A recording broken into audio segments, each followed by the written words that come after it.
Third oral question, Lord Harries of Pentregarth. I beg leave to ask the question standing in my name on the order paper.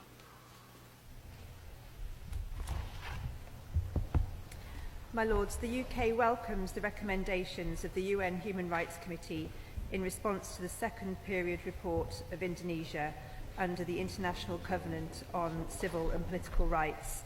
We regularly raise our concerns on the human rights situation in Papua, both with the Indonesian Embassy in London and directly with the government in Jakarta. The Foreign Secretary raised Papua with then Foreign Minister Retno Marsudi in July 2024. I thank the Minister for her reply.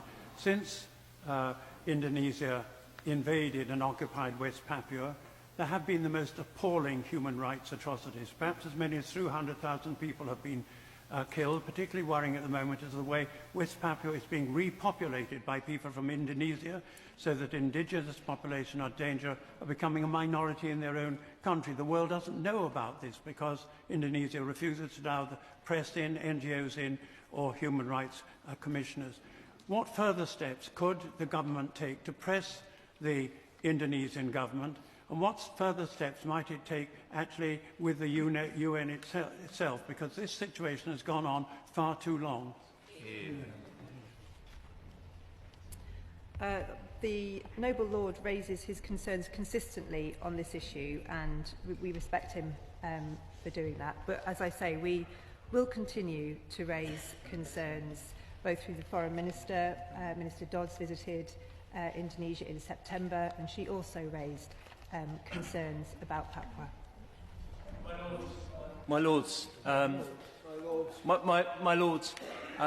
government is committed to universal human rights, and the Minister may very well anticipate my question here, as I've mentioned it before in the House. When is the government going to appoint a special envoy for freedom of religion and belief? Because contrary to the promises that have been made, this hasn't happened, and it is a bipartisan issue which we all support. It's very much a bipartisan issue, and so it should always be. The government will be making announcements about envoys, trade envoys, I hope very soon. Been briefed of the Human Rights Watch report from September, which recommended that the Indonesian government unconditionally release West Papua and other detainees in exercise of their fundamental political rights. But specifically for the new Indonesian government just formed to permit UN rights monitors to visit West Papua, this would be honouring a commitment that the previous Indonesian government gave in 2018 but have yet to honour. Has His Majesty's government specifically asked for that latter point with the new administration? We do support the work of the UN Human Rights Commission in this regard, and as he suggests, this was raised in recent dialogue with Indonesian political representatives. My Lords, does His Majesty's government agree with the Pacific Conference of Churches that the future for West Papua, alongside Mahawin Nui, French Polynesia, and Kanaki, New Caledonia, actually lies in self-determination? So, what conversations has His Majesty's government had with the Indonesian government to put the case that they should give freedom to those territories they have invaded and annexed? Well, I think the issue is here that we do support self-determination, but we also recognise the territorial integrity of Indonesia, and where there are many cases where there are independence movements, including, it should be noted, here in the UK. And I think it is usually wise for international partners to raise these sorts of issues in a very careful way. And we have raised issues of human rights, but we do respect, as I've said, the integrity of the borders of Indonesia. My Lords, the abuse that's going on, deliberately so, is really very terrible. If the government is going to be consistent with its policy, should it not be doing something more than just talking to the ambassador for Indonesia? We've seen elsewhere that it's prepared to stop trade. There's £3.5 billion of trade going on with Indonesia each year. Perhaps the government should stop some of it. Well, we have arranged of options, as the Noble Lord indicates, and these judgments can be very finely balanced about how to have influence and how to become an irrelevant voice on the sidelines in this issue. But we do encourage Indonesia to cooperate with the United Nations, and I don't think all we're doing is talking to the Indonesian ambassador, although of course we do that. These issues have been raised by the Foreign Secretary and by Minister for Development, Minister Dodds, in person in Indonesia at ministerial level. Lord, the Minister is right to be realistic. Is there any evidence whatsoever that taking actions against one country on trade would make any difference? And quite frankly, if we are going to go down that road, there's hardly any nations that we could trade with.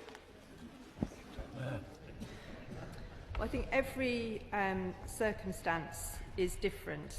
All of these situations where we have concerns are unique. Sometimes it is not possible to raise concerns through dialogue. Sometimes the nature of the relationship is such that that is completely unproductive, and we can all think of examples where that is the case. But in the case of Indonesia, we have a good relationship with the government there, and we seek to use that relationship to raise these concerns, and I think that is the right approach. My Lords, I'm sure the Noble Lady the Minister is aware that the alien and invasive crop of palm oil that was imposed on the people of West Papua little more than a decade ago has caused enormous destruction, is very much associated with the human rights abuses that Noble Lord Harries raised in his initial question. I don't know if the Noble Lady is aware of an excellent anthropological study of this, In the Shadow of the Palms, More Than Human Becomings in West Papua, which really describes how for the indigenous people of West Papua, palm oil is something like a sessile triffid that's come in and destroyed their environment and destroyed their communities. Can the Noble Lady the Minister assure me that there is no palm oil from West Papua coming into the UK? We've worked with the Indonesian government on sustainable palm oil. I haven't read the anthropological study that she refers to, but if she wants to send it to me, I'd be very happy to look at that. We support very much the role of Indigenous communities, particularly in promoting biodiversity and preventing deforestation. I think they are a vital partner, and actually we will achieve very little unless we work closely with Indigenous communities. About the Indonesian colonisation of West Papua, which, as the Noble and Right Reverend Lord said, have led to the deaths of tens of thousands amongst the indigenous population. Will the government do all it can to stir the international community into action on this matter?